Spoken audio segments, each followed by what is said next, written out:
I think we're ready to start the next session. So it's a real pleasure to chair this panel session this morning on the subject of make or break helping students to transition into higher education, which I think follows very nicely on from the last session, especially where Nick said just in his closing remarks, talked about helping students to dive in more slowly.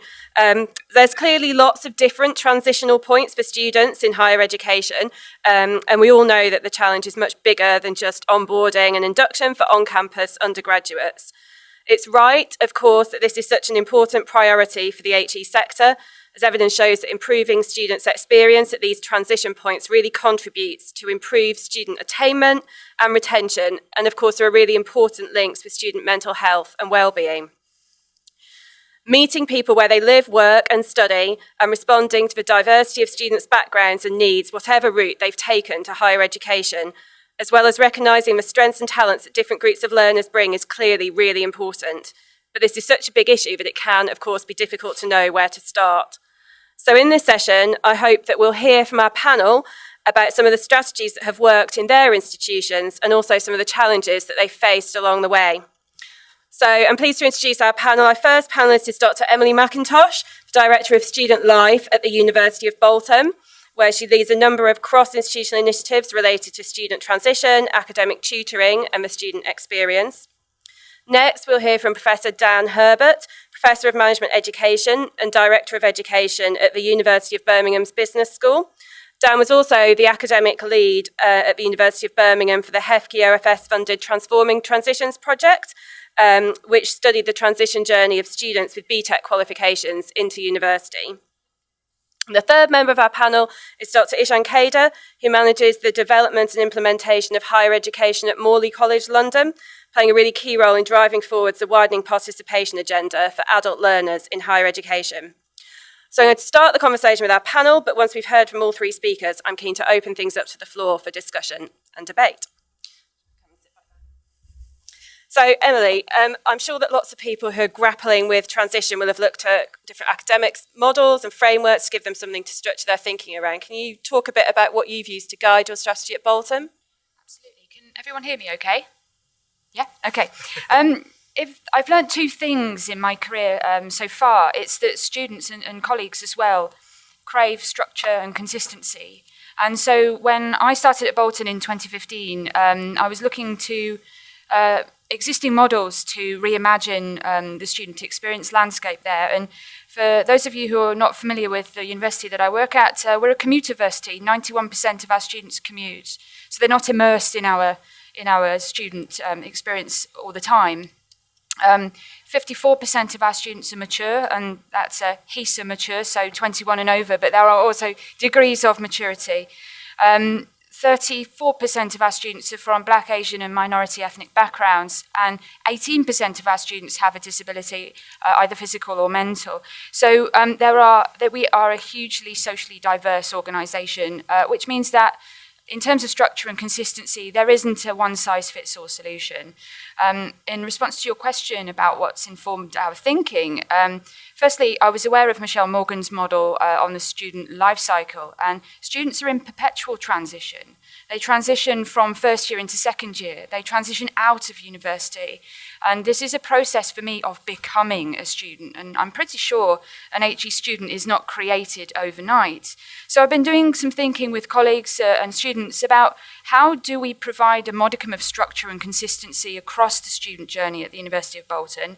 And I also came across Sally Kift and Karen Nelson's transition pedagogy, which is 6 principles of intentional curriculum and student experience design, scaffolding the student experience for students, which complements Michelle's model really nicely for me, understanding pre-entry communications with students, looking at how we welcome them and how we induct them into the organisation. So Welcome Week is a thing at universities, but actually it takes about 16 weeks for a student to transition into higher education, to feel settled. But that process of settling in takes at least 12 months and continues into this disruptive second year, disruptive third year, and constant disruptions to their thinking and to their learning. So if I've learned 3 things about the models that I've been looking at and how we've applied them, it's that design is really important. The evidence base is critical, and to ensure that whilst we acknowledge the diversity of our student body and the challenges that they face, that we also provide inclusion and integration wherever possible.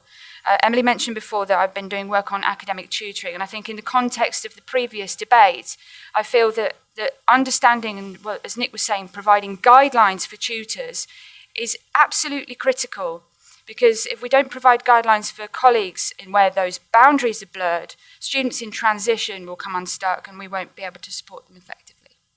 So could you tell us a bit about some of the particular challenges with transition that you've identified at Bolton, and about some of the interventions that you've put in place to combat them? Absolutely. So many universities are examining the BAME attainment gap at the moment, and we, as a sector, know an awful lot more now about certain student characteristics and how certain student groups fare in higher education. Many of us are writing our access and participation plans at the moment, and the data is really strong in terms of supporting student groups. When you intersect that data and you look at not just is a student a BAME student, whether that student also commutes, whether they're male or female, students are not one-dimensional. And so that's the challenge, is to actually, in an age of massification and diversification, is to bring these cohorts together and acknowledging how they can support one another to transition effectively. The answer is not to provide different solutions to different students, but to try and integrate cohorts. In that context of mature students in particular, they have exceptional lived-through experience that we can harness, that they've had before they arrive in higher education. And I think more can be done there to use that to aid their transition, and for them to talk to one another about sticking points, about challenges that they face. And it is normal, absolutely normal, for them to have a modicum of stress and anxiety, because this is about learning, and learning is not comfortable. So if we can encourage them to tolerate that discomfort with uncertainty, I think that will be a key challenge and opportunity for us in the future. So when I've spoken to academics about transition in the past, lots of people have emphasised the need to have a really university-wide approach to transition that's supported by all staff, academic or otherwise. So how have you got buy-in from across the university to support your strategies? Yeah, that's I think a challenge that we all face is, structure also breeds silo working sometimes. And so cross-institutional working, I think, is essential. If I've learned anything from the last 4 years, it's about understanding and engaging with not just staff but students, understanding their experiences as well, and bringing together multi-stakeholder groups to discuss how this structure can be imagined. We have been involved in building an early intervention approach, which is based on the understanding that we should intervene and understand our students and work with them from the very beginning of the relationship. So if a student accepts an offer in the first cycle of UCAS, we know they're going to be a student with us 6 months before arrival. Our communication, our relationship with them should start at that point. If we understand who they are, their preferences, their learning styles, there should be some really interesting things about how we can work collaboratively. But the challenge is always getting the right information to the right colleague in the right time, the right level of detail, in order to encourage them to inform that relationship with students. And I think that I'm a big fan of working groups. I'm a big fan of stakeholder engagement kind of things, because I believe that if you're bringing together people with different expertise, different experiences, it only strengthens your approach. And do you have a sense of how transition is changing and what the kind of challenges are going to be over the next kind of 5 to 10 years, and what new challenges might be on the horizon? Yeah, absolutely. If you think how things have changed in the last 10 years, looking to the next 5 to 10 years, students are becoming ever more technologically proficient, spending much more time online. It's the generation Alpha, I believe, that are next coming up, 2010 and above. Having spent the last week with my 5-year-old niece teaching her to swim, she is a very savvy individual who talks a lot about confidence at the age of 5.5. So she is a student, I hope, of the future. So I think it's important to start these conversations as early as possible. And I'm quite heartened to see that primary schools and secondary schools are now focusing on mindfulness, on relationships, on cultural diversity in order to teach and encourage students that we are stronger by acknowledging that diversity and promoting inclusion. Yeah. Thanks, Emily. Dan, can I come to you? And it'd be great if you could kind of tell us a bit more about what prompted you to get involved in the Transforming Transitions research and maybe give us a brief overview of kind of what you found. Okay, thanks, Emily. So the Transforming Transitions project was looking at students with vocational qualifications coming in as they come into university. I think my motivation coming from a business school was that there are certain subject areas in higher education that have large numbers of BTEC students joining them. We think of sort of nursing, where people come from health and social care. Business is a good example. Sport and exercise science, where we get that large flow through. That means where we see sort of information, I think everyone's seen the HEFKI graph from 2018 where, with the attainment of BTEC students. That sort of perceived under-attainment of BTEC students or vocationally qualified students is located in a few courses. So there's pockets within universities. So I think the motivation for this project was to think about that, because the problem is probably bigger than people perceive because it's not equally spread. There are not many BTEC students on history of art degrees. It just that doesn't happen. So that was kind of the motivation for getting involved in it. And I think that was the motivation for everybody. And so the partner institutions who were involved in it, I think that was the motivation for most of that. The findings were, some of them were very unsurprising, I guess. So the project interviewed students in sixth forms, in FE colleges, staff in FE colleges and sixth forms, university staff and university students, to try and get a feel for the sort of programme across the piece. There were key areas, and I don't think you talked about tutoring, the differential in tutoring between school, college tutoring levels and what you get at university. So we put an intervention in around improving the quality of tutoring, confidence in academic writing. Students coming off vocational programs maybe haven't done as much of that and had as much coaching in that when they come in to do that.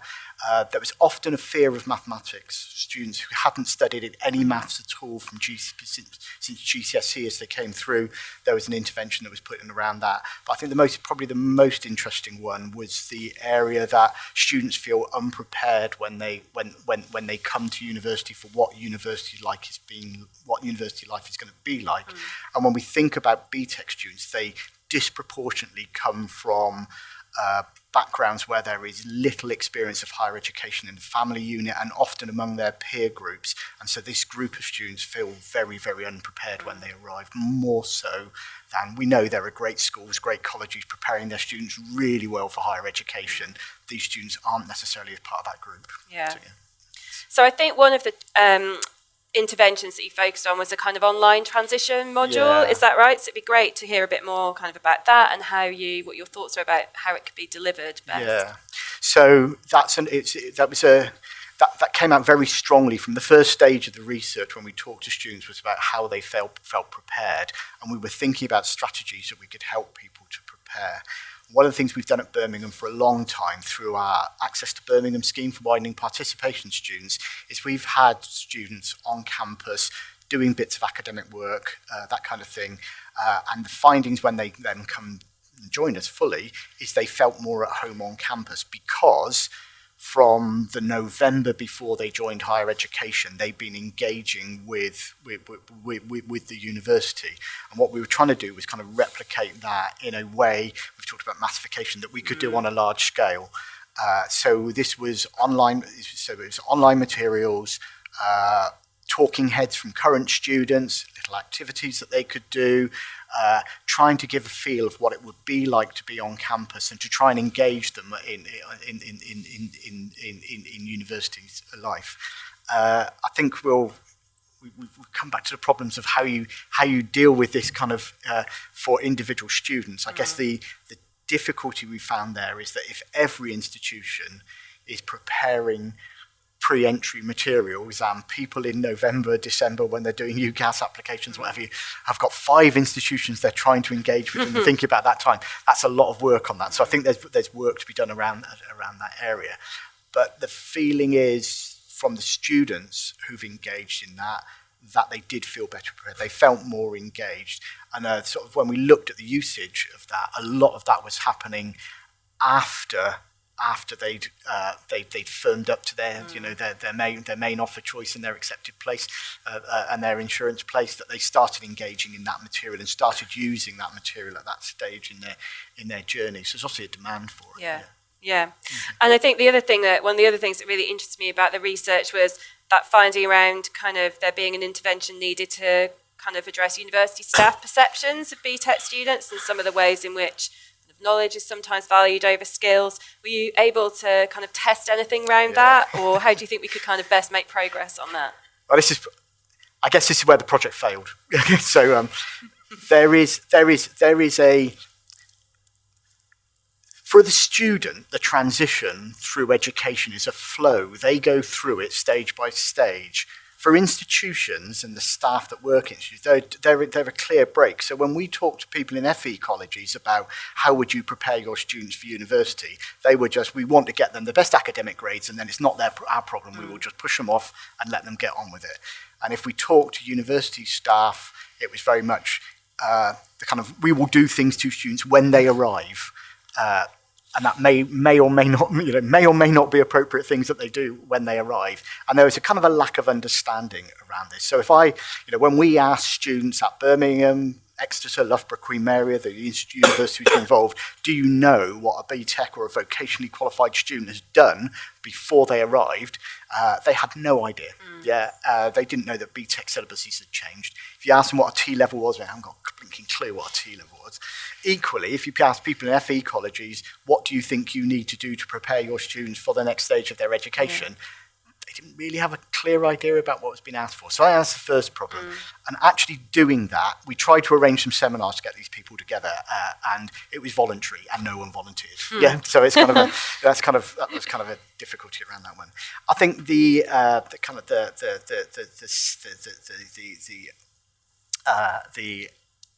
other area around this is we expect students to come to university, and we have one set of learning outcomes that they have to achieve by the end of year one, with no appreciation of the differential points that they're starting from.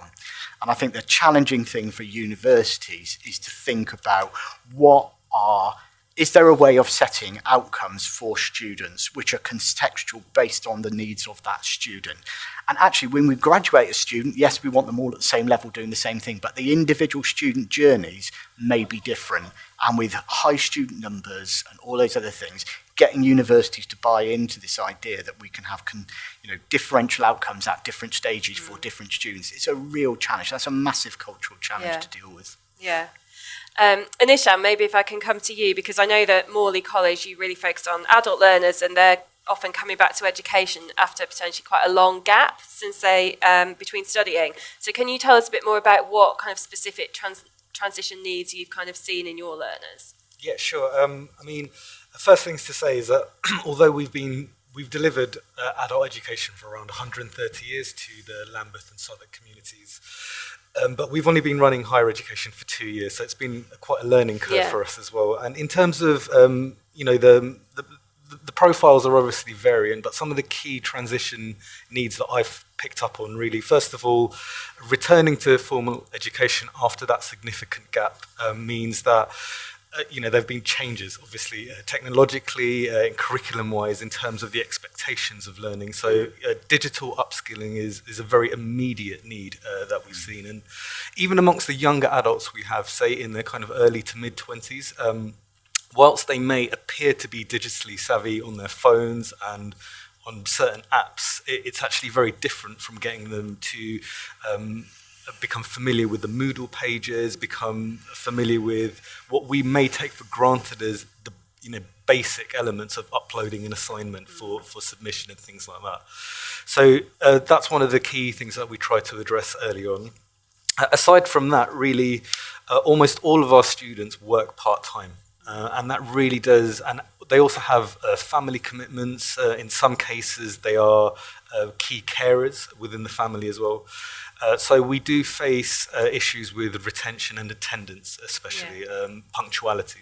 Again, things that we may take for granted in other institutions, and we've had to learn to be a little bit flexible around those things and really taking into account the individual circumstances that each student faces around that. Yeah. Another thing really that I would say is that although on our application form and in our kind of interview stage, we give opportunities for students to kind of disclose any learning needs or kind of issues around personal emotional problems, we find that tends to come much later. It's almost as if some adults who are returning to higher education or starting their journey in higher education for the first time actually feel anxious about disclosing that and feel that it might affect their ability to get on the course.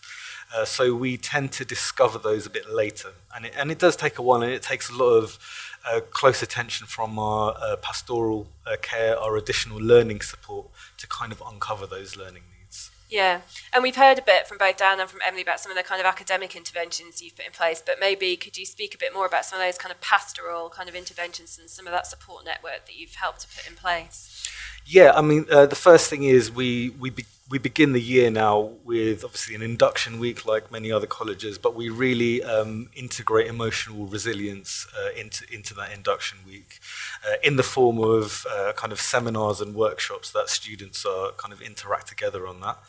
We also have ongoing support for emotional resilience and upload those resources onto what we hope are accessible kind of digital resources for them. What we've also done in our second year is actually started to do a kind of, I wouldn't call it a mentoring scheme, it's almost more like a buddy scheme between volunteer second year students and our newly arrived first year students. And I think it's helped not just in terms of helping the new first year students transition into the college environment and into the academic environment. It's actually helped to increase our I guess interactions over diversity. We are a very diverse college, but we found in our first year that kind of groups can tend to stick together due to familiarity. So for example, our HND product design course has a very different demographic from our HND social and community work. And during the year, there may not be that many opportunities for them to kind of be a part of each other's lives in some ways. So having that buddy scheme has actually helped, I think, and it's allowed students who sometimes may not have had a massive experience of other communities start to learn about each other. So that's been quite useful, I think. And back to the kind of earlier kind of conversation that we're having Dan about the value that BTEC students really bring to higher education. In your experience, what kinds of experiences have you found that your students bring to the course that you wouldn't get from a group of 18-year-olds who just finished their A-levels, for example?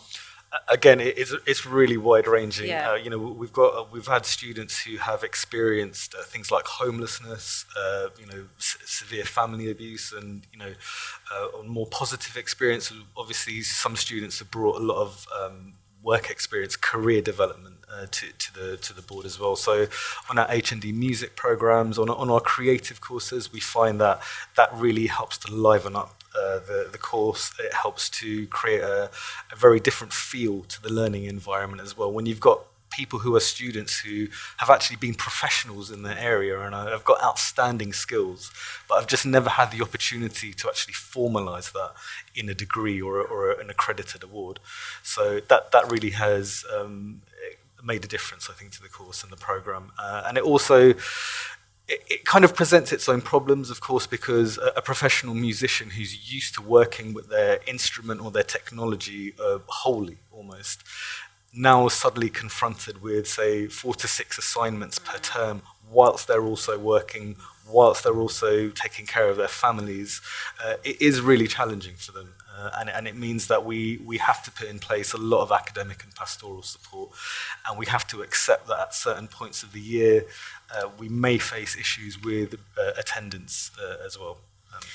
And if you could pick out just kind of 1 or 2 interventions at Morley that have kind of made the biggest impact on whether those students continue with their learning, what would you say has made the biggest impact?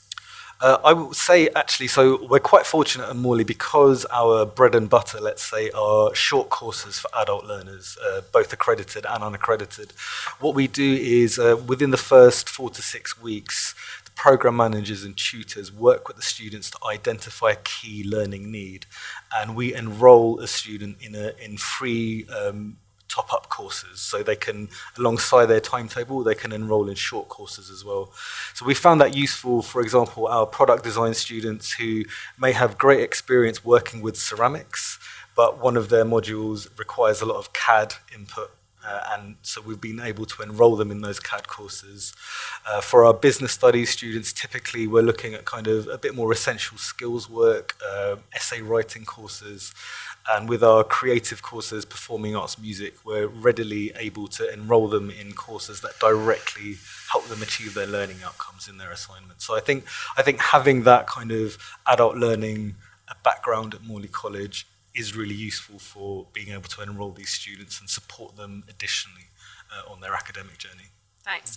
I'm sure you're all sick of me bombarding you with questions, so I'm going to ask the audience if there are any kind of questions or comments you'd like to make to the panel. Yes, please. I think there's a microphone just coming. You just put your hand up. Thanks, and just let people know who you are and where you're from. Thanks. I'm Cherry, and I now teach creative writing here at the University of Buckingham. I spent 8 years working with BTEC students doing access courses, so I know very well what it's like to be a mature student. My question is, why, you say frequently, I have trouble with attendance sometimes, or we need to give them extra support with assignments. Why do we expect everyone to follow the same pattern and get it all done in 3 years or 2 years and not come in the summer and not be there on Saturday? What are we doing? Supermarkets are open 7 days a week. Why are we expecting people to fit into the white middle class model when we don't know what the future holds? Dan? I have no bloody idea. Thank you. I think it's a really good point, and I think it is. I like the way you describe it. That certainly, I'd be careful here because I know people will be watching this, but certainly my institution is still very geared up to a very traditional academic year.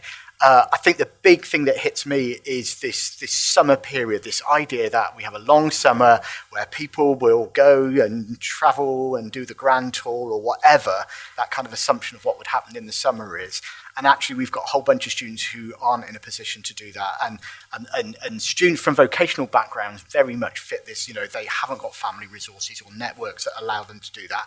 And they have periods of dead learning where they work or they do other things. It may well be valuable, but it doesn't do it. And I don't know is the answer. So we had our Birmingham HEFI conference last week. There's lots of talk there about University of Victoria in Melbourne, who have this block tour over 44 weeks teaching model. Actually, that's a nice way of spreading things out, but convincing a Vice-Chancellor here that was a good model for their institution might be difficult. I know you do, yeah, okay. But your Vice-Chancellor's brilliant, of course, and that's why we're yeah. Is there another question? Yes, gentleman back there. Hi, Peter Tinson from UCISA. A couple of you talked about training in essay writing or developing academic thought. One of the things that strikes me is that would help transition, particularly BTEC students, is finding the way that they can express their learning, far better. Why are we rigged to the essay? Why aren't we looking at different ways of assessment in order to allow people to demonstrate their academic knowledge? Emily? Yeah, I think we need to broaden our assessment menu and consider involving more student choice in exactly how to showcase what they know. And I think one of the challenges of BTECs historically has been continuous assessment. And one of the reasons why I've been inspired by transition pedagogy is that they've looked at transition assessments. And so that really helps a BTEC student to understand and on a trial and error basis to attempt assessments in HE and to have a conversation and dialogue with their colleagues and with their tutors about improvement. And that facilitates this idea of a continuum and a continuous process of learning. Ishan, did you want to? Yeah, sorry, kind of just to address both points that were made. One thing that we've tried to introduce is staggered deadlines, because what we feel is that our academic regulations are often set up to almost feel quite punitive. It's a punishment for missing a deadline. It's it's penalties essentially, and I think thinking more creatively around assessment as well has been really important. We've tried to integrate much more kind of live assessments. We've also tried to take care to really balance that. I think there's a lot of pressure. You called it like a kind of white middle class model about having to reference properly, having to have everything very formalistic. And I think one of the challenges we face, and we work with Pearson on this as well, is to address how much do we really need of that. We're talking about a vocational degree in business studies, which is trying to train people to go and get a job in business or to be a self-starter, to start their own company. Why is it that they need to learn the Harvard referencing system in order to do that? So I think these are really interesting questions, and we do try to address that during the provision as well. Yeah. I think the other thing is this is lack of knowledge. Yeah. So we've got we have really bright young academics who've done really well at university, come straight out of PhDs and start teaching, and they value particular things. They would have no idea about a student coming from a vocational background. What things is that student coming, and what are they good at? And they don't sit in year one lectures saying, now we're going to do a very short group project with a specific outcome. All of you students who've done BTECs, could you help the other students, because we know you've done a lot of that work beforehand. It just doesn't happen in the way it should do. Yeah. And same in assessment. Is there another question at the back there? Hi, Jo Leach, University of Buckingham. You spoke very interestingly about diversity within your own student bodies and the challenges of managing transition for those particular demographics, but I don't think anybody mentioned international students. And here at Buckingham, we obviously have a large proportion of our students who come from globally, and we're looking now at how we can be much more proactive in integrating those students who clearly can't be on campus during the summer for any taster days, and sometimes may not even arrive on day one due to visa challenges. So I just wondered if you had any comments or thoughts on that. Dan, is that something that you've... Yeah, it's interesting. Actually, can I just question one thing?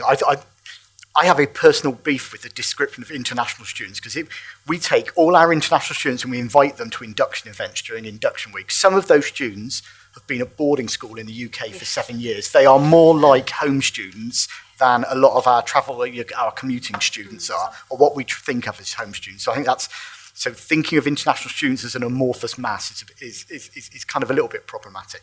But I absolutely agree. And we do, one of the things I am proud of at the business school at Birmingham is we do run we call it a bespoke year one, but a slightly different year one for international students, which does that has an emphasis. They're not taught completely on their own. They are mixed in with their main cohorts, but there are things around language, culture, and that kind of thing, which is built into that year one to help with that induction. So yes, we can, but I think it's not something we're doing well at the moment, I have to say. Is there another question, Jensen? Cam Bowie, I'm head of psychiatry at Barts Medical School at Queen Mary. Very, very interesting. I just wonder if we can learn about what we're problematising as a virtue rather than a problem in itself. Really, all the students that I've seen over the years struggle with emotions, communication, and relationships, whether they're new students or mature students. Just working in groups and sharing information and knowledge. Is it possible that we can actually see this as a virtue, a problem that we need to address in every curriculum, in every school, in every university course at an early phase, particularly as mental health and self-care and self-management are all part of professionalism. I teach lots of medical students. If they don't manage their mental health well, they're not going to function very well, and they will not be able to be professional. So it's actually a positive spin we put on it, where we are encouraging people to see this as a professional challenge and how to be more successful. And of course, it has an impact on the economic success of a society and a local community as well. So I guess I just wonder what you think about that idea and about incorporating professionalism and mental health into all curricula. Yeah, I'm really pleased that you mentioned group work, because rarely do we work in isolation, and students are no different. And I came to Bolton from the University of Manchester, which has over 40 peer-assisted study programmes across the university, and my current university had none. And when we ran a student journey project in 2015, we found, perhaps unsurprisingly, that relationships were the most significant. That echoes what Liz Thomas has written about belonging and transition as well. But we found that our students wanted to be plugged into their tutors, but they also wanted to be plugged into one another, particularly in the context of being a community, being in and out and having little time to engage. Fast forward 4 years, we now have 18 active PASS schemes, and that's created more structure within the timetable. We've used lecture traps to put those study sessions on the timetable, and it is giving students a lot of academic self-efficacy without tutor involvement, with properly trained PASS leaders from higher years. The supplemental instruction model is really useful, and by encouraging that leadership and partnership with students in higher years, not only helps to develop them, but helps to develop the learners who are transitioning in. And I would say to anyone that's considering designing peer-assisted study sessions or peer learning in general, go for it. You will not regret it. We've got time for one more question.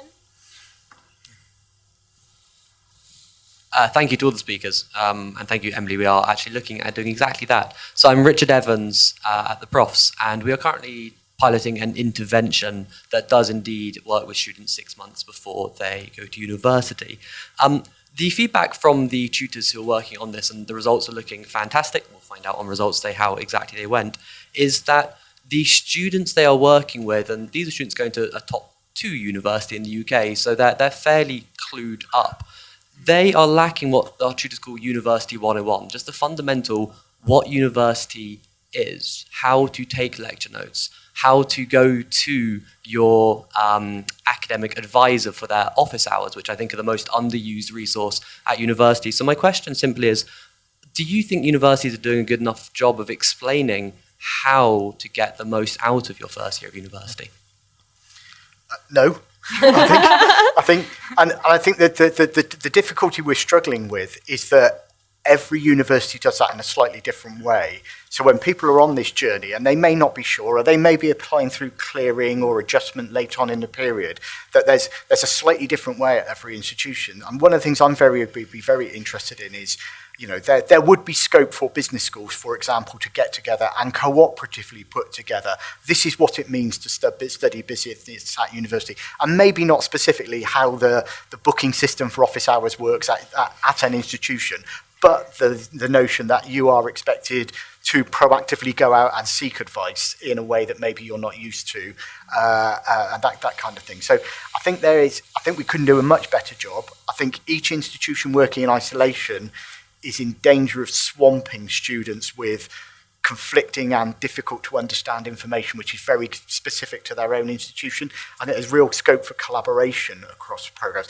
Medical schools would be another great example, wouldn't they? You know, what does it actually mean to study medicine? You know, you've got some of the most engaged students, but even there, I think the survey evidence showed not all of them knew exactly what to expect when they arrived. So I think that'd be a fair point. Yeah, good point. Yeah. Okay, great. I think we're out of time, but I just want to say a huge thank you to all of our panel for their contributions. I've certainly found it really fascinating, and I hope everybody else in the room has too. So, thank you. Thanks, Emily.